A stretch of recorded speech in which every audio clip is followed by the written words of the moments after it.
Okay, so in this episode I'm going to be setting off from Southsea Marina, heading first to Newtown Creek on the Isle of Wight. I'm going to drop the anchor there, stay for the night before heading over to Brixham.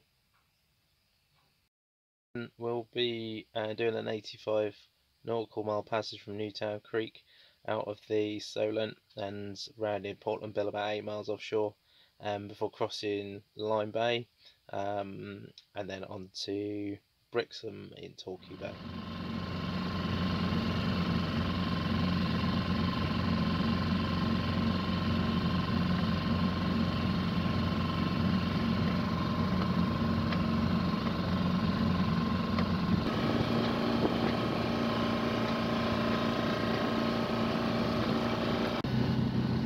Channel snakes around all over the place.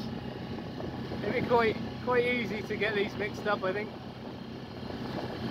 It's about 2.5 metres, and the sill has only been available to pass through in the marina for the last half an hour, so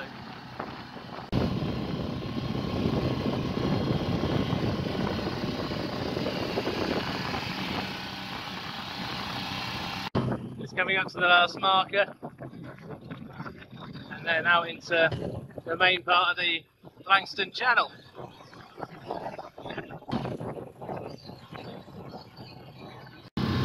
Man, this tide is unbelievable. He's proper going for it.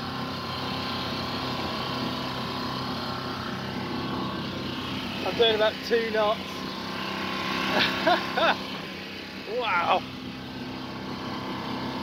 Obviously this is a spring rate.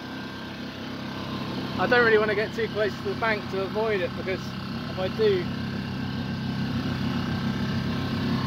need to bail out for whatever reason, this is insane.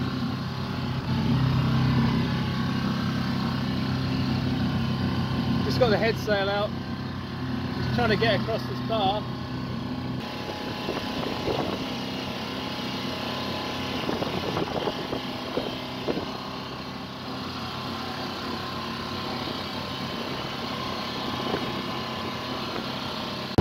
So we've now got a ship coming down this channel. So I've come over to the right hand side of the channel. Slightly less tide here.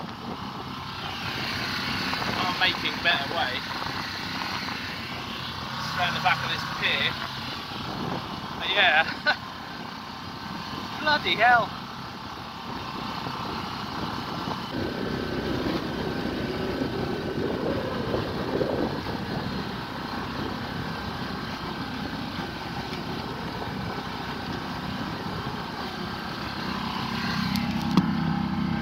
I was thinking about getting an electric outboard for this trip, but given this current situation, I don't think it would have been much use, to be honest.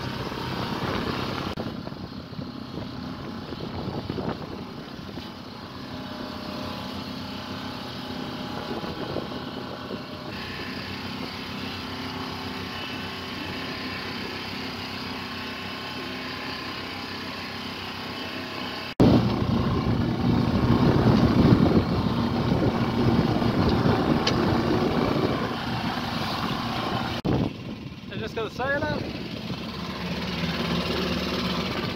You are stood down, my man. Thank you very much. Let's start sorting this lot out. There we are. Water.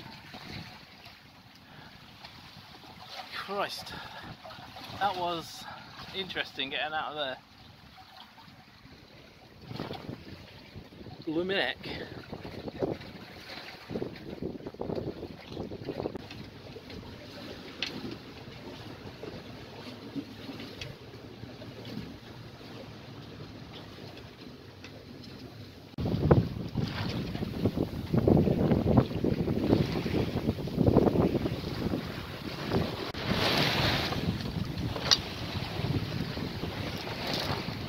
There's lots of swell in this part of the Solent.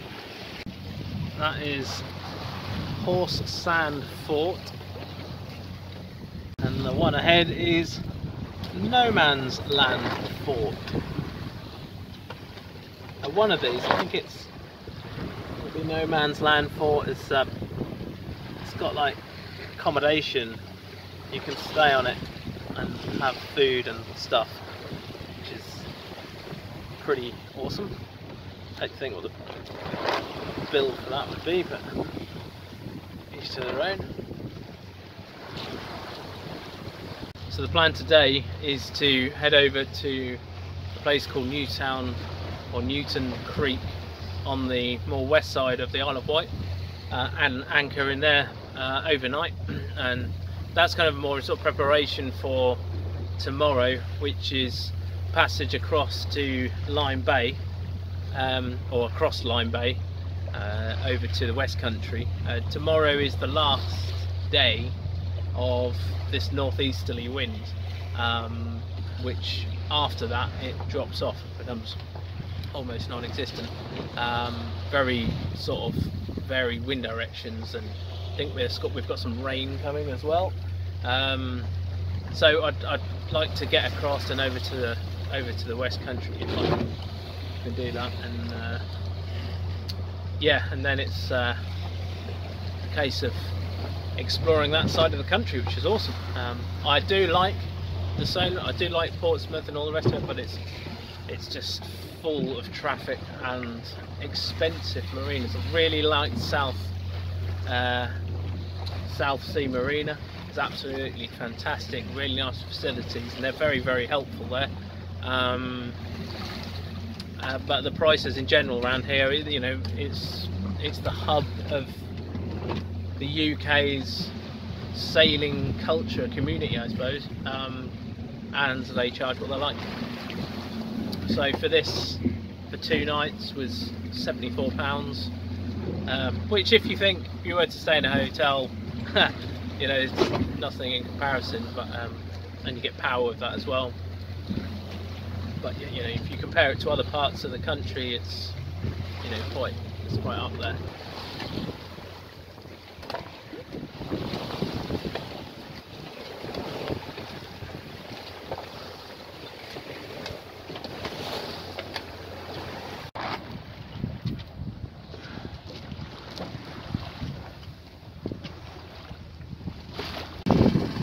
Well, there we go. That's probably the nearest miss I'll ever have. Hopefully no more of them. This guy's coming down here, and honestly, I just looked behind me and he was just bearing right down on me, full chat. So absolutely bricked it, started the engine, and obviously got out the blimmin' way. But yeah, literally 5 minutes before there was nothing there, and then he's just coming right down on me. So I am turning on my AIS, sorry. That is the closest call I've ever had to a shipping container. Literally bearing, it was like the cartoon image, me sat there with a cup of coffee, looking at the Isle of Wight, the town just over there, and the fort, and this bloody thing is just, well, another couple of minutes, and yeah, I don't know what he would have done, to be honest. I don't even know if he had seen me. He didn't sound any horn or nothing. Bloody hell, that was close.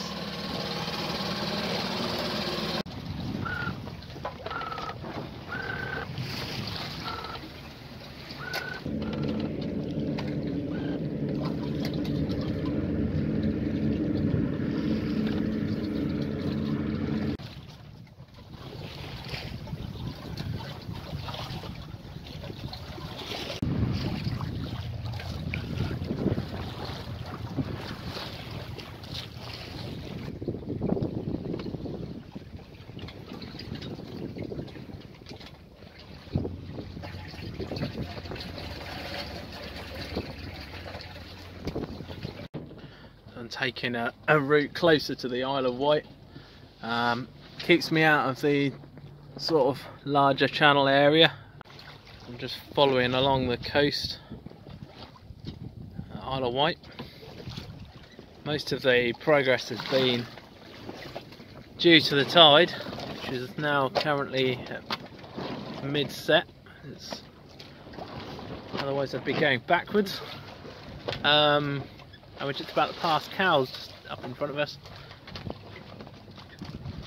Need to just keep an eye out now because there are high-speed ferries and stuff moving across, but should be okay. Just keep a lookout.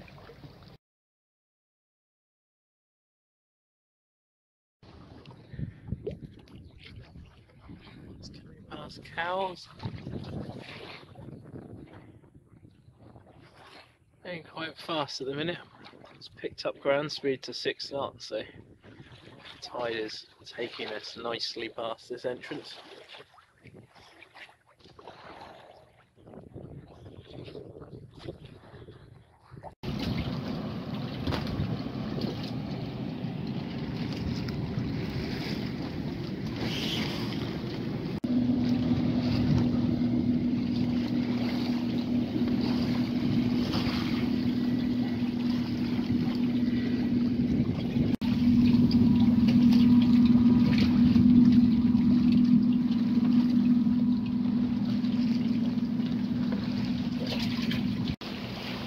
Came around there pretty bloody quick.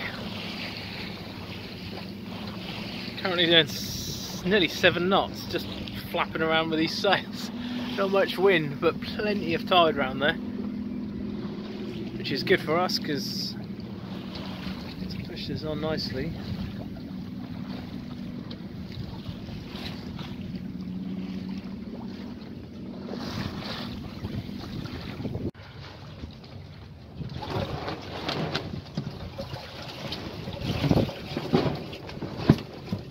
So just coming up to Newtown Creek, I can see quite a few boats in there actually already. So I'll probably go in, just see, but we might have to go up further up to anchor because it is an extremely popular place to stop off. But we'll see. I'll just see. It's not a weekend. It's a Thursday, so it shouldn't be too bad. But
tell you what, it's bloody lovely here.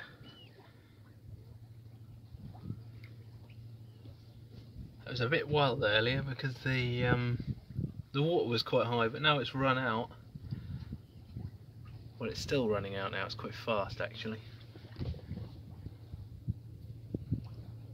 Yeah, it's bloody lovely. Rice is on the boil.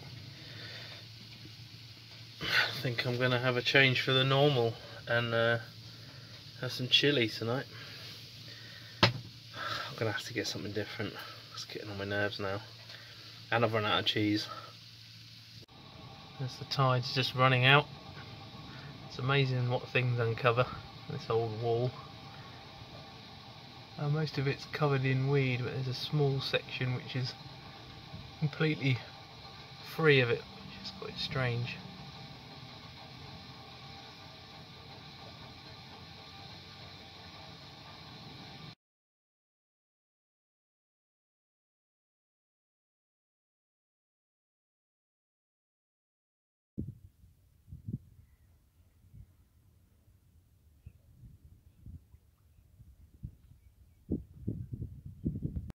There's a big bull seal swimming around, catching his dinner.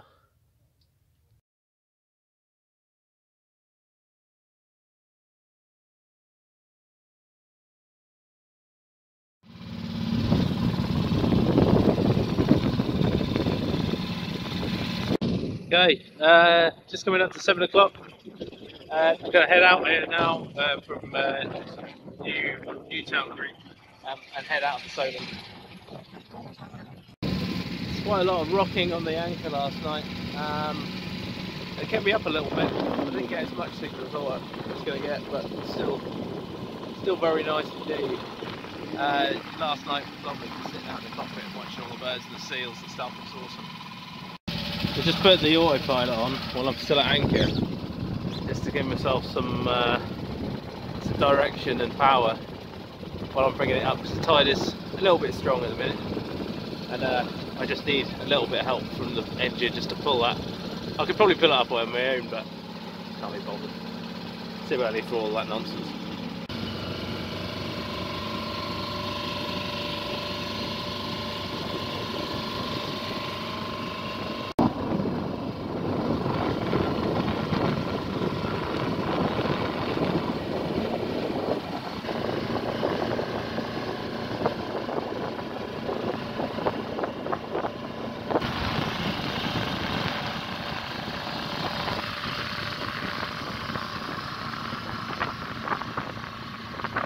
We're coming down the Solent now. I just got the head sail up, doing quite good ground speed, about 6 knots. We're doing about 2 or 3 through the water. So the tide is taking us out really nicely. So at 9 o'clock, it's now 7:30. At 9 o'clock, estimate time to be at the Needles channel, and at slack water, that is. It's just trying to avoid some of the potential overfalls that you see there. But yeah, we'll see how it goes. Just coming up to Yarmouth now. Again, some cross-channel ferries. They kind of cross each other. They like scissor between the two. Load up and then do it again. So it's constant service, which is pretty amazing, really. It means that all parts of the island get serviced. You don't have to travel all the way from one end of the island to the other. Well,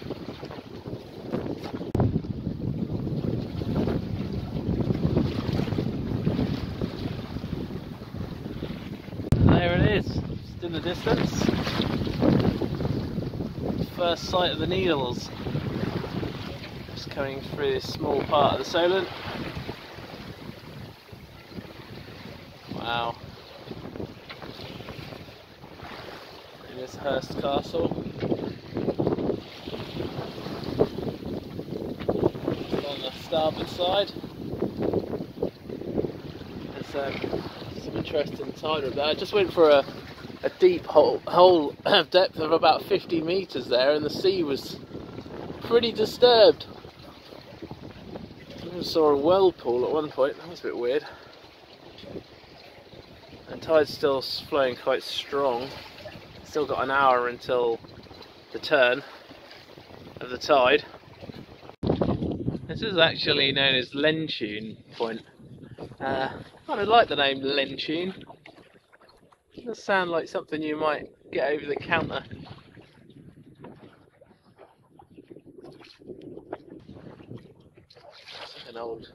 An old castle. Napoleonic, I think, perhaps. Something else. So these structures were built years ago, and with nothing like the sort of technology that we've got now. It's unbelievable that they're able to do these things, to be honest. And they're still here, hundreds of years later.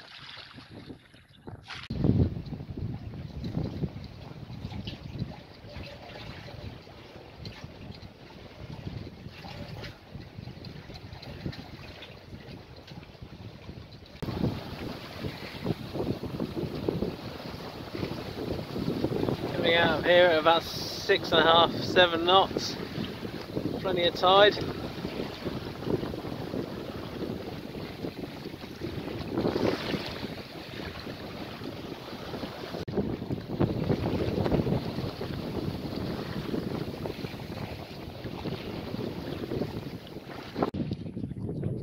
that's us pretty much just left the channel.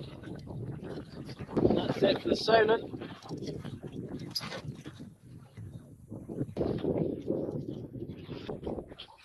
So I'm trying to make a little bit of way offshore just to avoid some of the stronger currents with the flood tide that's now about to occur. You've got a sort of underwater bank coming out of St Albans, just coming round the out of that as well, because that can sometimes get quite nasty. And yeah, just bring myself up. We've got about 12 gusted 17 knots from astern, and I'm doing 6 knots over ground. So yeah, true wind direction, sort of true wind speed is up there at sort of 23, something like that, 24, which is its forecast. It's a little bit sheltered at the minute. Obviously, you've got the Isle of Wight right there, so once we've cleared off shore a little bit, it should have better wind direction for getting the Hebridean set up, which is what I need to do. Don't want to use the tiller pilot because I'm trying to charge the batteries up. So I've got the Hebridean on the go, coping extremely well again. This swell, I had the tiller pilot on, but it was, the sound of the motor was not good. Just keep it to harbours only and approaches, not into sea states like this. Just overworks itself and then tries to pull hard on the tiller, and you can hear the motor and it's like gick, gick, gick, gick, gick. So I got this going, and I was hand steering for the first sort of hour, half an hour to an hour out of the Solent. And there's not much pressure on the tiller at the minute, but that just seems to be doing a much better job than even I can do, really.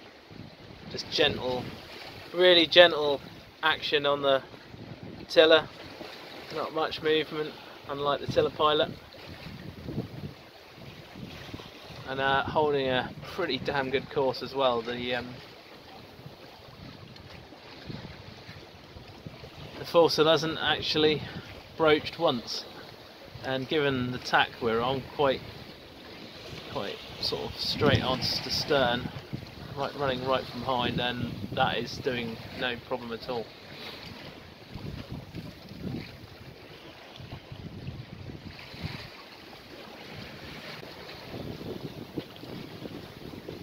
See, about 230 degrees, and wind pilot has got no problem at all with that. I'm chuffed a bit. So glad I've built that and put that on. We've got another 7 hours until Portland Bill, and I did not want to be hand steering for that time. Hand steering is even when it's light, like it is now, it's just take it out of you a little.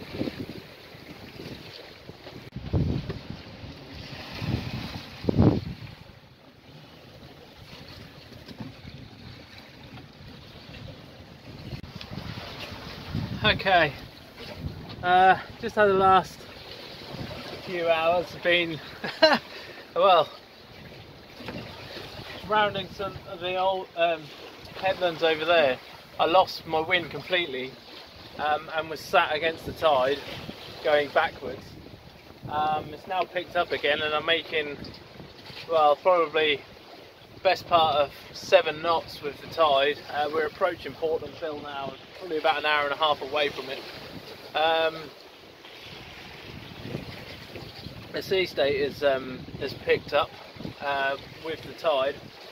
As you can see, it's quite a rocky sea just on the quarter, on the stern quarter, and it's throwing Hebridean all over the place. The Hebridean's doing okay, but now and then it has a moment. Generally it's okay though. It's enough for me to do other stuff as well, make cups of tea and get my head out of the wind for a bit.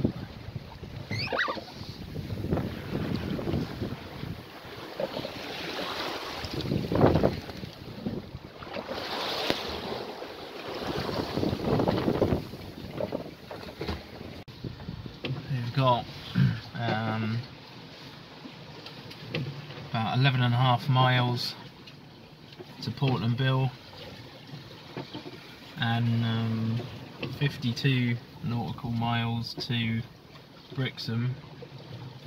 Currently doing 6 knots and already just starting the ebb tide.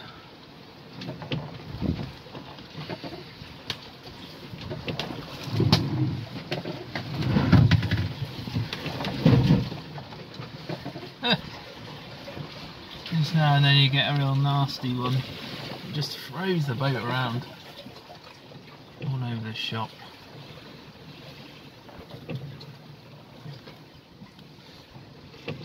But yeah, weather is definitely changing.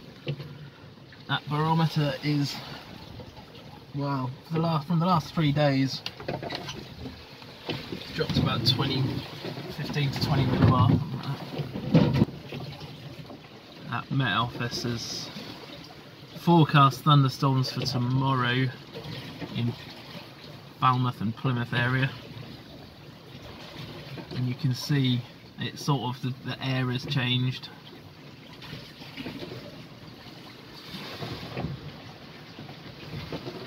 I'm going to be so glad when I get around Portland Bill. I just checked some of the tide diamonds for Lyme Bay, like in the middle, and they're like half a knot or something in comparison with like 3.5 to 4 knots, and that's 8 miles offshore.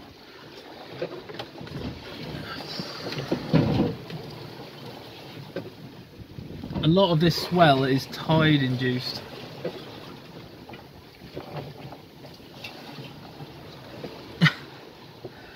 It's like the Cape Horn of the south coast. Lyme Bay!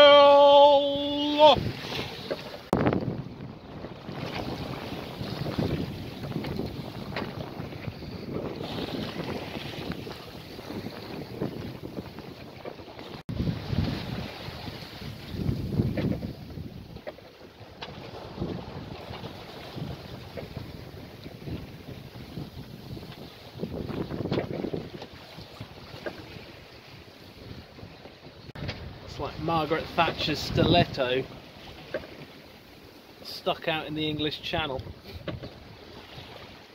It's funny, if I were to head even 5 miles further into the channel, I'd probably, Christ, that was a big wave. I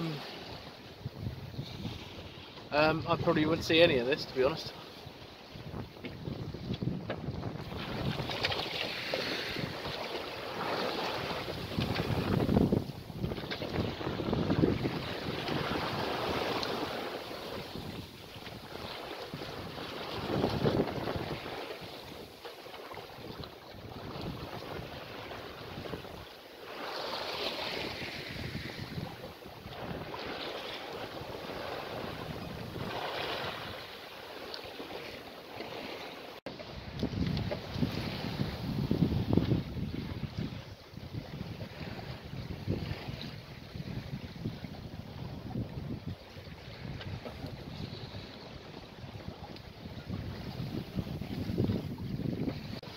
This is my favourite spot on the boat.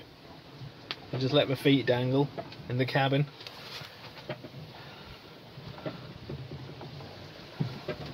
And enjoy the view. The only thing I'm missing though is a cushion for this bench. Might have to make one a bit more comfortable. I'm just using a towel at the minute. Just had a look at the chart. It's upset Rex City down there. Even out this far.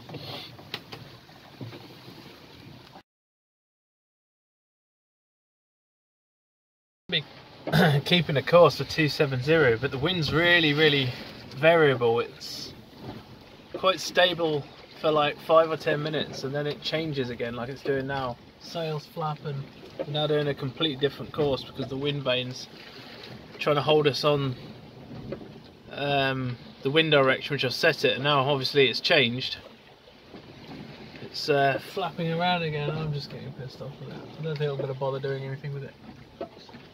It'll come back round again in a minute anyway. Maybe. Maybe not. Yeah, the Hebridean was getting really confused.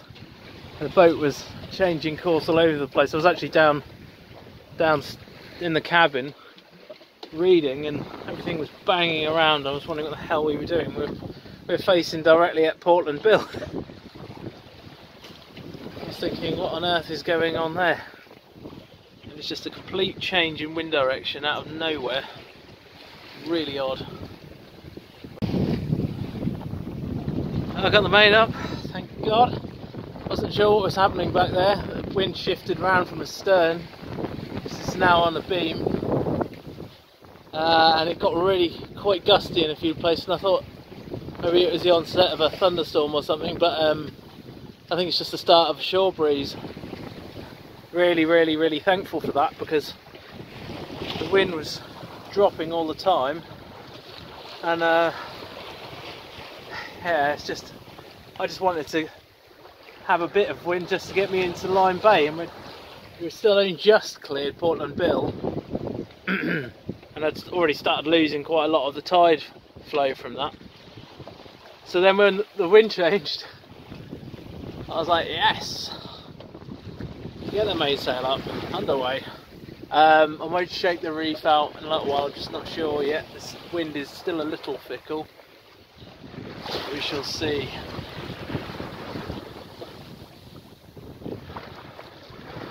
One minute it's blowing about 25 knots, the next minute it's 10 knots.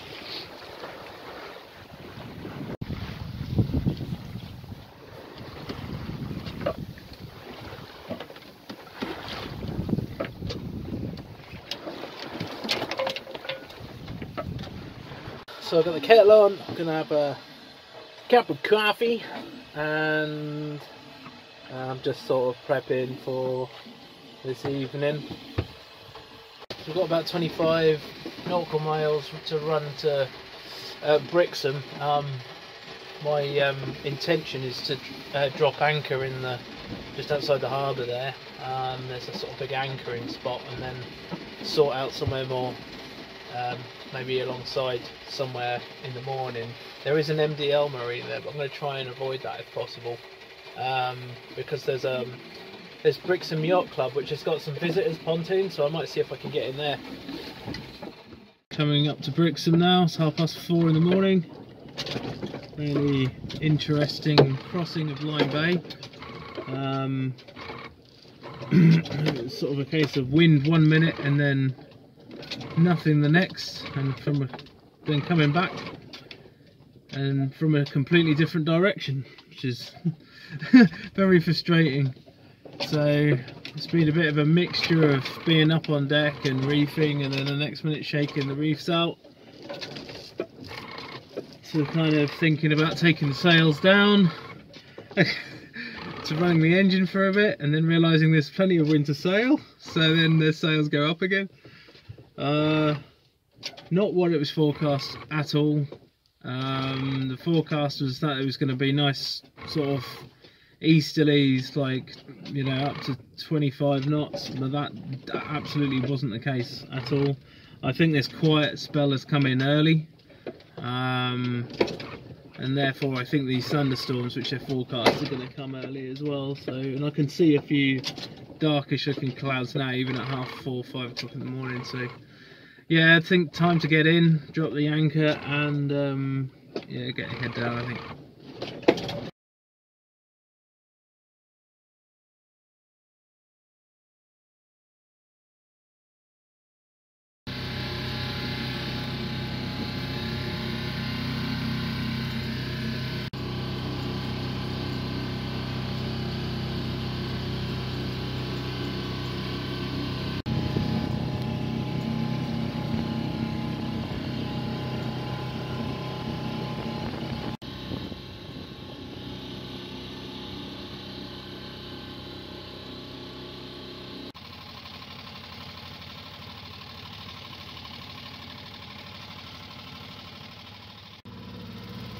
Just making my way over to the Yacht Club pontoons. They're just on the corner of the harbour. The water's really clear here. Just went to go release the mooring line, and I could see fish quite a few feet below. I like the colour of the houses.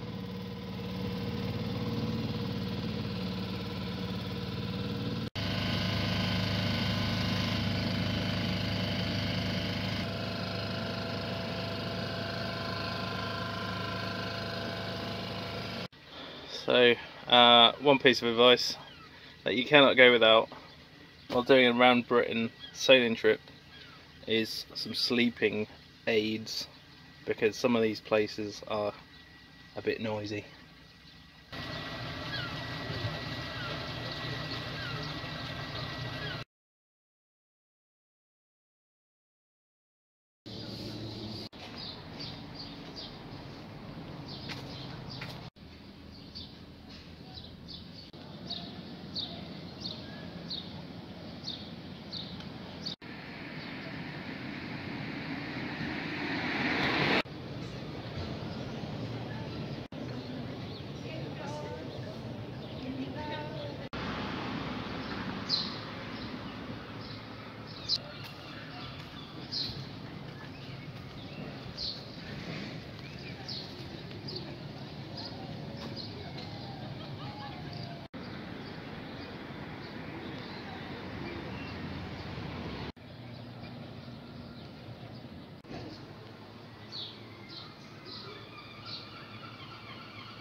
So I bought this new Sea-Tech Paravane.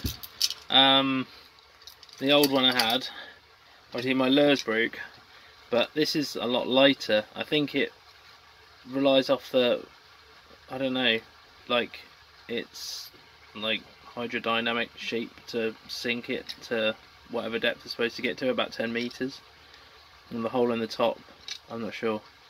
I don't know whether you're supposed to fill it with something. There was never any instructions on the reel, but I think I might park this and try the new one.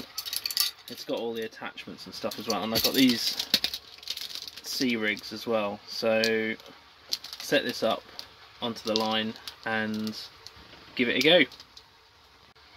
Actually says there it's actually really low speed through the water, like 2 knots 50 meters a line, 10 meter depth. 3 knots, 60 meters, 12 meters. I've probably been like minimum, I'd say 3 knots through the water, so that's kind of given me some idea of how these things are actually supposed to, you know, catch your fish for what your speed is. Pretty cool. The vane connected to the line, and I've got the lure line connected to the Paravane. But I need a weight on the end of the tray of the lure line. So I've got to go back and get one of them. Little waterfall and everything. I need the dinghy to get to the shoreline from here, and then the yacht club's at the top there. Superb bar and shower block. Not bad for 20 quid a night. Only a paddle away from a bar and a shower block. What a lovely spot.